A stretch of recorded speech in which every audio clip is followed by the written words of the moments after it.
नमस्कार, सत श्री अकाल, आदाब, हेलो है केम छो, क्या हालचाल गाइस, कैसे हो आप सभी लोग। मेरा नाम है शिवम गुप्ता और आप देख रहे हो इंजीनियर अड्डा।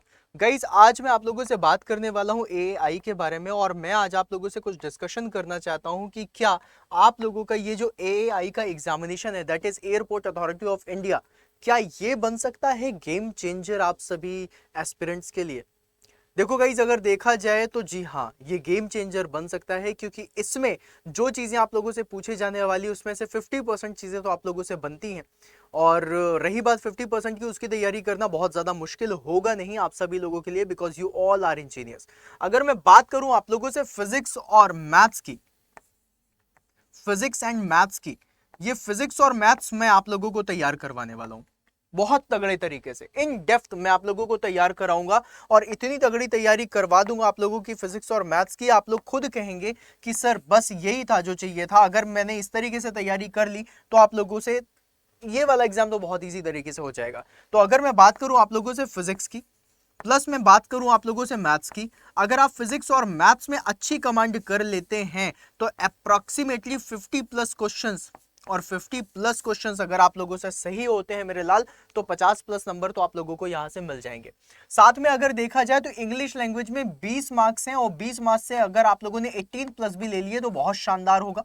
रीजनिंग के 15 मार्क्स है और मैं 15 के 15 ही इससे कवर करूंगा, 15 मार्क्स। फिर उसके बाद जनरल एप्टीट्यूड और एबिलिटी, ये जो है इससे भी बहुत ही आसानी से 15 नंबर पाए जा सकते हैं। आप लोगों को लगेगा कैसे पाए जा सकते हैं, बस थोड़ी सी मेहनत करनी है मेरे दोस्त। जो टफ पोर्शन है वो ये वाला है, इसको मैं निकलवा दूंगा, इसकी टेंशन मत लेना। आप लोगों को बस ये करना है, मैं आप लोगों को ऐसे ऐसे कॉन्सेप्ट फिजिक्स और मैथ्स में दूंगा, मैथमेटिक्स में दूंगा कि आप लोगों को क्वेश्चन देखते ही ऐसे चुटकियों में आंसर मिलेंगे, क्योंकि मैथ्स और फिजिक्स ये मैकेनिकल इंजीनियर्स का कोर होता है यार। और जब मैकेनिकल इंजीनियर्स का कोर होता है तो इस हम लोगों के लिए जो पूरी mechanical, that is application of physics, और फिजिक्स में क्या बेसिक है, क्या क्या चीजें हैं, वो सारी चीजों में से फिजिक्स का 50% पोर्शन आप लोगों से बनता है। और मैथमेटिक्स में बहुत सारी चीजें जो आप कर रहे होते हैं, इंटीग्रेशन, डिफरेंशिएशन, है ना, बहुत सारी चीजें हैं, प्रोबेबिलिटी, ये सारी चीजें हमने पढ़ा है। प्रोबेबिलिटी के बहुत सारे कॉन्सेप्ट हमने इंडस्ट्रियल इंजीनियरिंग में भी पढ़े हैं।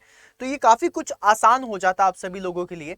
अब गाइस, यहां पर मैं बात करूं जनरल नॉलेज और जनरल अवेयरनेस की, अगर आप इसमें 5 नंबर भी लेके आ जाते हो कि भाई हमें जीके वगैरह नहीं आता है, अब जोड़ दो नंबर, कितने नंबर हो रहे हैं, 15 15 30, 30 5 35, 35 10 45 और 45 8 53 नंबर, 53 नंबर इसमें हो रहे हैं, प्लस 50 मार्क्स इसमें हो गए। मतलब अगर देखा जाए तो 103 मार्क्स तो आप लोग बहुत आसानी से लेकर के आ सकते हो 120 में। और अगर आप लोग 100 प्लस मार्क्स 120 में से लेकर के आ गए तो मैं आप लोगों को लिख करके दे रहा हूं, आपका एआई में सिलेक्शन हो जाएगा, लिख करके दे सकता हूं। इतना आसान पेपर इसका होता है। पेपर का सॉल्यूशन भी बता दूंगा, पेपर की चीजें भी बता दूंगा, 103 मार्क्स लेकर के आना है और आप लोगों का सिलेक्शन डन हो जाएगा। साथ में अब सिलेक्शन सिर्फ इतने से नहीं होगा, है ना, एक चीज है, और वो क्या, आप लोगों का वॉइस टेस्ट। वॉइस टेस्ट क्या होता है मेरे लाल? वॉइस टेस्ट होता है कि आप लोगों की इंग्लिश की जो फ्लुएंसी है, जो कम्युनिकेशन स्किल है, उसके ऊपर आपको काम करना पड़ेगा। तरीके मैं सिखा दूंगा, मैंने आपको बताया भी था, उदिशा मैम का सेशन देखना शुरू कर दो यूट्यूब पर, जो उनका स्पोकन इंग्लिश का चैनल है, स्पोकन इंग्लिश अड्डा 24/7, आप जाओ, जा करके उनके सेशंस देखो, आप लोगों की डेली इंप्रूवमेंट होने लग जाएगी। और ये आप सभी लोगों के लिए गेम चेंजर हो सकता है। बहुत इजी तरीके से आप इसके एग्जाम को निकाल करके और बढ़िया तरीके से आप लोग यहां पर अपना परफॉर्म दे सकते हो, परफॉर्मेंस कर सकते हो। So this is the best thing, this is the actual best thing जो गाइज आप सभी लोगों को करनी चाहिए। एआई के बारे में आप सभी लोगों को बता दूं कि ये जितनी भी चीजें मैं आप लोगों को बता रहा हूं, ये बहुत ही इजी हो जाता है आप लोगों के लिए पढ़ना। अब बहुत सारे स्टूडेंट्स हैं जो कहते हैं कि सर हमने पहले देखा है, हमसे नहीं बन रहा था। पता है क्यों नहीं बन रहा था? क्योंकि आप लोगों ने बहुत ज्यादा हल्के में ले लिया। इतना भी ज्यादा हल्के में नहीं लेना है। मैं जो बता रहा हूं कि इजी है, तो इजी कहने का मतलब है कि जब आप पढ़ोगे तब इजी होगा, जब आप इसके लिए मेहनत करोगे तब इजी होगा। क्योंकि इजी कुछ भी नहीं होता है, जब हम मेहनत कर लेते हैं, जब हमें कॉन्सेप्ट्स बन जाते हैं, जब हमें चीजें बनने लग जाती हैं तो क्वेश्चंस इजी लगते हैं, और जब हमने कुछ भी पढ़ा नहीं होता है तो क्वेश्चंस टफ लगते हैं। बस यही एक सिंपल सा फंडा है जो आप लोगों को समझना है। अब बात करूं अगर मैं एआई की, तो एआई के लिए, फिजिक्स और मैथ्स के लिए जो बेस्ट किताब हो सकती है वो क्या हो सकती है? एनसीईआरटी।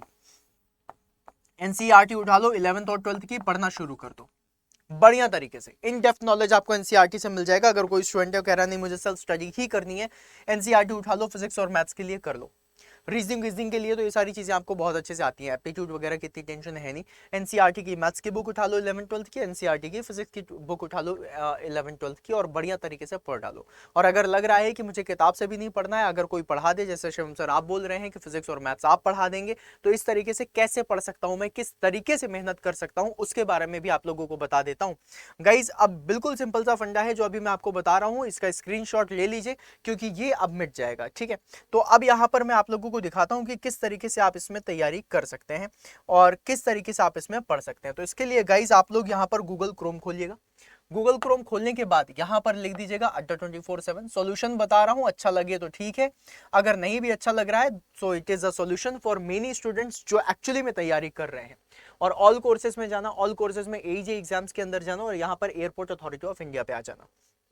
यहां पर देखो गाइस, आप लोगों को ये चीज दिख रही है, ये है उड़ान बैच। अब इस बैच में आप लोगों को mathematics, physics, current affairs, general knowledge, along with that अगर मैं आप लोगों से बात करूं, एप्टीट्यूड हो गया, रीजनिंग हो गया, सारी क्लासेस आप लोगों को देखने के लिए मिलेंगी। अब ये बैच आप लोगों को कितने का दिख रहा है, 2529 का, लेकिन आप इस बैच को और सस्ता कर सकते हो एक मैजिकल कूपन कोड लगा के, दैट इज Y166। Y166 लगाओ, अप्लाई करो, जैसे अप्लाई करोगे ये बैच 2300 रुपीज का हो जाएगा। अगर आप लोगों ने इसी बैच में एप्लीकेशन के थ्रू सेशन मतलब इस बैच में इनरोल करा, किसके थ्रू, ऐप के थ्रू, तो मेरे लाल ऐप के थ्रू आप लोगों को कॉइन्स मिल जाएंगे और इस कॉइन से आप लोग 1% एक्स्ट्रा डिस्काउंट पा सकते हैं। तो ये बैच आपका 2200 रुपीज का हो जाएगा।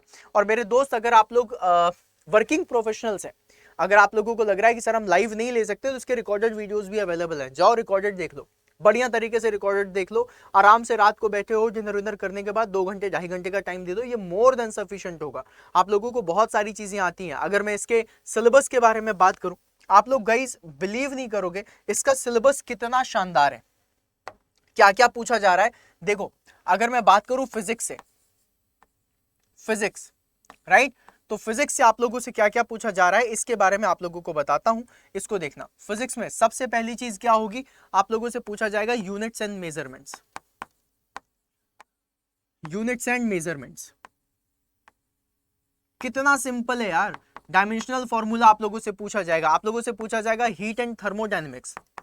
हीट एंड थर्मोडायनेमिक्स याद आ रहा है, मैकेनिकल में भी हम लोगों ने पढ़ा है, क्या इसमें मेहनत करने की जरूरत है, बिल्कुल जरूरत नहीं है, आप इसमें कर सकते हैं, ठीक है, मतलब सिर्फ रिवीजन करना है। फिर उसके बाद आपसे पूछा जाएगा रे and wave optics, wave optics. फिर आप लोगों से पूछा जा सकता है इसके बारे में, अगर मैं बात करूं आप लोगों से, फिजिक्स में हीट एंड थर्मोडायनेमिक्स हो गया, रे ऑप्टिक्स हो गया, सॉलिड स्टेट फिजिक्स, सॉम क्या होता है, फोर्स वगैरह, स्टेट फिजिक्स। फिर उसके बाद आप लोगों का क्या आ जाएगा, सॉलिड स्टेट फिजिक्स हो गया, यूनिट्स एंड मेजरमेंट्स हो गया, हीट एंड थर्मोडायनेमिक्स हो गया, रे ऑप्टिक्स हो गया, वेव ऑप्टिक्स हो गया। फिर उसके बाद आप लोगों से जो पूछा जाएगा वो इलेक्ट्रिसिटी के बारे में पूछा जाएगा। इलेक्ट्रिसिटी, इलेक्ट्रोमैग्नेटिज्म क्या है ना, मैग्नेटिज्म के बारे में पूछा जाएगा। ये सब बहुत ही सिंपल सी चीजें हैं यार, ये सब कुछ बनता है हमें, बस हम लोगों ने ध्यान नहीं दिया इसलिए हम लोगों को थोड़ा सा याद नहीं है। आप लोगों को सेमीकंडक्टर के बारे में पूछा जाएगा। ये सारी चीजें जो मैं आपको बता रहा हूँ बहुत ही सिंपल सी हैं, अगर आपने इसके बारे में थोड़ा सा ध्यान दे लिया तो आप लोगों से बन जाएगा। एन टाइप सेमीकंडक्टर क्या है, पी टाइप सेमीकंडक्टर क्या है, डोपिंग कैसे करते हैं, एन टाइप में क्या डोपिंग होती है, पी टाइप में क्या डोपिंग होती है, कुछ डायोड्स वगैरह पूछे जा सकते हैं, जेनर डायोड क्या है, ये क्या है, वो क्या है, एलईडी क्या है, लाइट एमिटिंग डायोड है वो भी है ना, तो एलईडी भी एक तरीके का डायोड है। ये सारी चीजें आपसे पूछी जाएंगी और अगर आपको बेसिक क्लियर हो गए तो ये बहुत ही सिंपल हो सकता है। मैथमेटिक्स के बारे में बात करूं, इंटीग्रेशन, डिफरेंशिएशन, लैप्लास इक्वेशन हो गई, देन उसके बाद डिटर्मिनेंट्स हो गया, मैट्रिसेस हो गई, देन प्रोबेबिलिटी हो गई, ये सारी चीजें और बहुत ही सिंपल से क्वेश्चंस आते हैं, इनसे बनना चाहिए बस। और बनेगा कैसे नहीं, हम सिखाएंगे आपको, बहुत बढ़िया तरीके से सिखाएंगे, आपको मजा आएगा।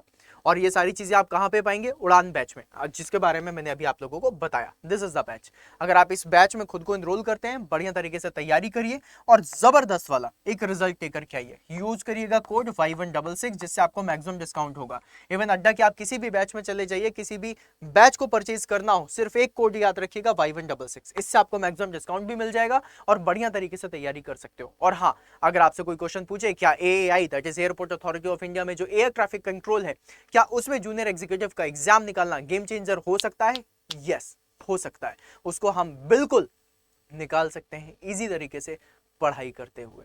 तो गाइज ये थी आज की इन्फॉर्मेशन। अच्छी लगी हो तो सेशन को लाइक कर देना, और अगर सीरियस हो रहे हो एग्जाम के लिए तो पहले ही जाकर के बैच में एनरोल कर लो और बढ़िया वाली तैयारी करो। चलो गाइज मिलते हैं फिर अपन नेक्स्ट सेशन में, तब तक के लिए बाय बाय।